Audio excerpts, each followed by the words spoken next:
We're all terrified that one day one of our favorite characters will die. Will it be Zoro? Or what about Luffy? Will he die before becoming the king of the pirates? Well, that's exactly what we're going to break down in today's video. We'll be giving each character a percentage of their chance of dying, starting with the ones who have the least chance, and working our way up to the ones who will definitely not make it to two-piece. Alright, let's get right into it with the first character, Brook, who's got a 0% chance of dying. Yeah, you already know why, because he's already dead. Okay, jokes aside though, Brook's got the Revive fruit, which literally brought him back to life, so the odds of him dying again are basically 0. In fact, Brook will outlive everyone, and he'll be the one to keep the legend of the Straw Hat Pirates and their captain Luffy alive, telling their story long after the crew is gone. So yeah, Brook isn't going anywhere. Now, onto another Straw Hat, Franky, who's got just a 1% chance of dying. People always seem to forget that Franky's pretty much more machine than man at this point. Like, the dude literally rebuilt himself into a walking battleship. So as long as he keeps up with his own maintenance, which he of course can, Franky's built to go on forever. Or well, he's at least going to last until he's able to sail across the entire world with the Thousand Sunny, which is his ultimate dream. Moving on, let's talk about Nami, who's got a 5% chance of dying. As we all know, Nami is the Straw Hat's navigator, so yeah, she literally can't die or they'll just get completely lost. Like, Zoro would probably try to take over as the navigator, and let's be real, they'd end up in a completely different anime. Or who knows, maybe Zoro's sense of direction is actually so good it actually leads them straight to Laugh Tale. Anyway, Nami is way too important for the crew's survival, so she's definitely safe. Now, moving on from the Straw Hats, we've got Sabo at 7%. I mean, come on, we've already seen this guy almost die twice. First, when he was a kid and got blasted by a celestial dragon right after setting sail as a pirate, and then again when he almost got killed by Emu. And in Luffy's eyes, Sabo just came back from the dead after 12 years. So there's no way Oda's gonna have Luffy go through losing another brother. So, while Sabo does end up in dangerous situations a lot, his chances of dying are super low. Now, let's talk about Nico Robin, at 15%. Just like Sabo, Robin's already had a close call with death. Like, remember Enies Lobby? She was so close to being dragged off to Impel Down, and even now, she's still at the top of the world government's hit list. Why? Because she can read the poneglyphs, and that means she holds the key to uncovering the truth about the Void Century, something the government wants buried forever. Sure, the Straw Hats will do anything to protect her, but the threat of the world government is always there. Still, Robin is way too important to just die, as without her, they can't make it to Laugh Tale. Another Straw Hat we gotta talk about is Sanji, at 18%. Why? Well, Sanji's willing to sacrifice himself and throw himself into danger for the crew. Like, at Thriller Bark, he volunteered to take all of Luffy's pain instead of Zoro, and if that had happened, he definitely would have died. But here's the thing, the crew needs Sanji for more than just fighting, as without him, they'd straight up starve. So yeah, while he would sacrifice himself for the sake of the crew, the chances of Sanji actually dying are pretty low. Going from 18% all the way up to 30%, we've got Usopp. Now, Usopp's dream has always been to become a brave warrior of the sea, and if there's ever a Straw Hat who might go out proving their courage, it's him. A self-sacrifice moment to save his crew? Totally possible. We've even seen hints of this throughout the series, like in Dressrosa when he came back to save the Tontada from Sugar and absolutely scared the life out of her. But we of course also got Kaya, the girl waiting for Usopp back in Syrup Village. So, while there's a chance he might sacrifice himself for that brave warrior moment, he'll most likely make it out alive so he can go home and finally tell Kaya all about his adventures, instead of telling her all of those made-up stories. Next up, we've got the Straw Hat himself, Luffy, and he's at 40%. Luffy is constantly putting his life on the line to take down his enemies, like he's literally even died. On top of that, some people are terrified that Luffy will just straight up drop dead because of the strain on his body from using his different gears, all because Rob Lucci said that Gear 2 shortens his lifespan. Well, that won't happen, and even though Ivankov's treatment took 20 years from his lifespan to save his life, Luffy won't be dying anytime soon. Sure, he'll keep clashing with super strong enemies like Blackbeard and Emu, but if anyone can walk away alive from those fights, it's Luffy. And, don't forget, Luffy has that OP power. No, I'm not talking about Gear 5, I'm of course talking about his OP plot armor. So yeah, Luffy will most likely be okay. Instead, someone who's way more likely to die, with a 60% chance, we've got Roronoa Zoro. I mean, the Grim Reaper literally showed up to chase him down. If that's not a giant red flag, I don't know what is. Zoro's always been the guy to throw himself into danger, and he's totally willing to die if it means protecting his crew, especially Luffy. Like, just look at the iconic nothing happened moment. Although, let's be real, he shouldn't have been able to survive this. Anyway, if it ever comes down to choosing between his life or Luffy's, Zoro wouldn't even hesitate to save his captain. But yeah, if Oda dares to kill Zoro before we get that long-awaited fight with Mihawk, people would literally riot. So Zoro's pretty safe for now. Now to the last of the Straw Hats, Jinbe, and he's at 70%. Just like Zoro, Jinbe has fully dedicated his life to protecting Luffy and making his dream come true, which we've seen multiple times. Whether it was giving Luffy blood, nearly becoming a donut as well by Akainu, or staying behind at Whole Cake Island to help the crew escape. And all this goes back to Ace, as Jinbe promised Ace that he would protect his little brother no matter what. And Jinbe is the kind of man who doesn't break promises. And although he first only protected him to keep that promise, now, Jinbe genuinely believes in Luffy, and he sees him as the one who will change the world and bring true freedom, especially for the fishmen. So, if the time comes when someone needs to sacrifice themselves to save Luffy, don't be surprised if Jinbe is the one to do it. Alright, moving on, we've got Mihawk at 75%. Like I said before, the day will come when Zoro finally challenges Mihawk for the title of the world's strongest swordsman. And when it does, it's absolutely gonna break the internet, and neither of them will be holding back. Zoro's fighting for his dream, and Mihawk's got his pride on the line. But, that said, if Zoro does win, there's a very real chance Mihawk won't walk away from it, as this isn't gonna be some friendly spar.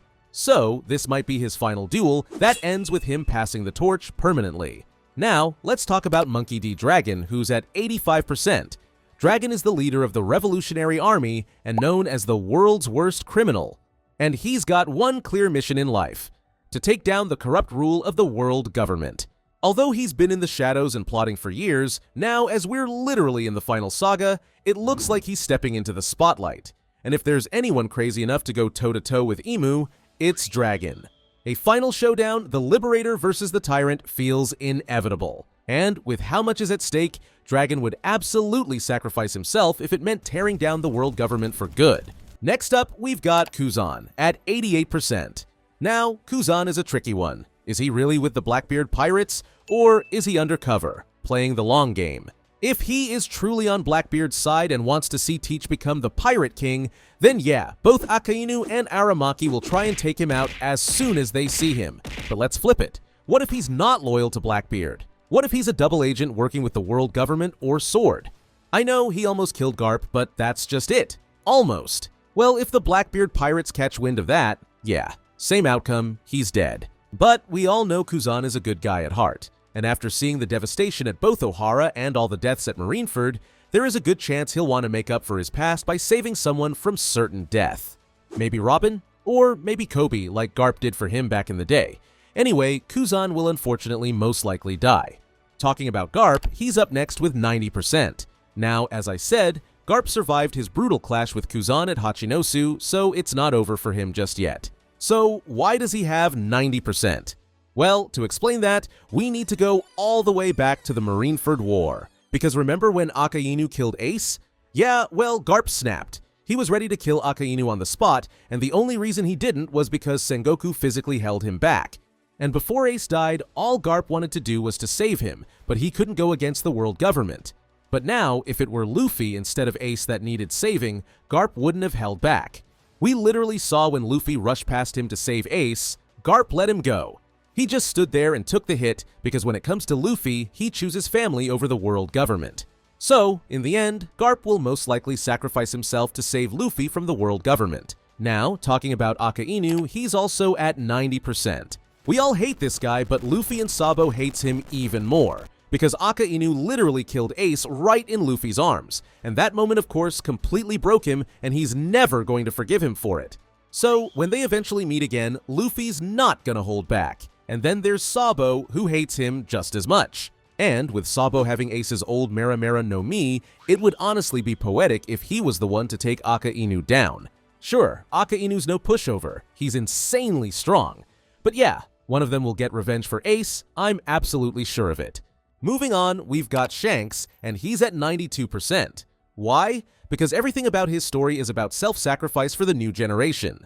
Like, he gave up his arm to save Luffy from the Lord of the Coast, he stopped Akainu during the Marineford War to protect both Luffy and Koby, and he even scared away Aramaki from Yamato and Momo at Wano.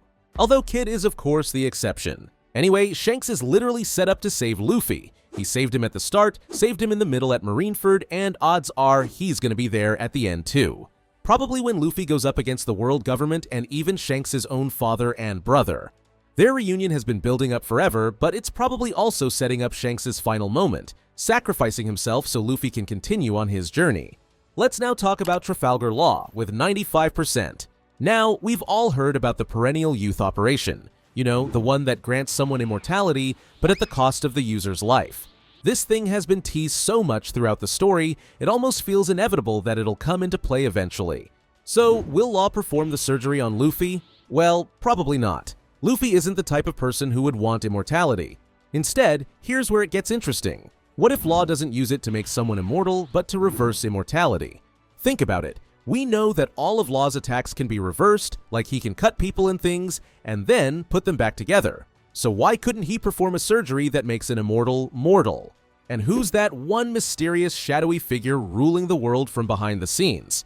Yeah, Emu. Law will reverse Emu's immortality, so Emu won't be able to continue ruling the world forever.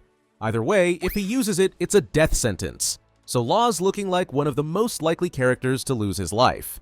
Talking about supervillains, let's talk about the primary villain of the series, Blackbeard, as he's at 98%. I mean, Blackbeard is literally built to die. He's not just a major antagonist, he's literally the anti-Luffy in every way. Where Luffy represents freedom and light as the sun god Nika, Blackbeard embodies darkness and chaos.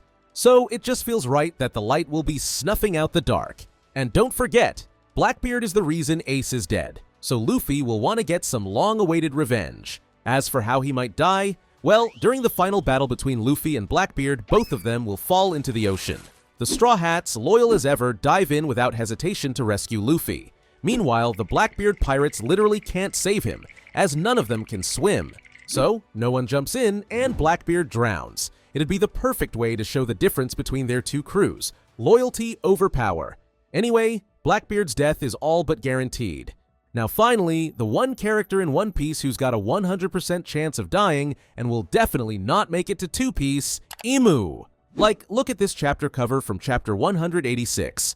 On Luffy's t-shirt 1 + 6 = 4 is written, which can be read as I + mu = she, or Emu = death. Okay, I'm kidding. I know Oda is the GOAT, but yeah, this is just taking things way too far. It's much simpler than that, as Luffy's true dream is most likely that he wants everyone in the world to be free, just like him. And as long as Emu exists, secretly ruling the world from the shadows, blowing up entire islands like Lelouch just for knowing too much, that dream will never come true. So, when we talk about the final villain of One Piece, it's not Blackbeard, it's Emu. And in the end, Luffy will take Emu down, freeing the world from centuries of oppression. So Emu's chances of surviving are 0. Now, there's another character on 100%, and yeah, it's Ace. Because no, he'll not come back. He's a donut. End of story. Who do you think will die before we reach Two Piece? Let me know in the comments below. Thanks for watching, and watch this video next.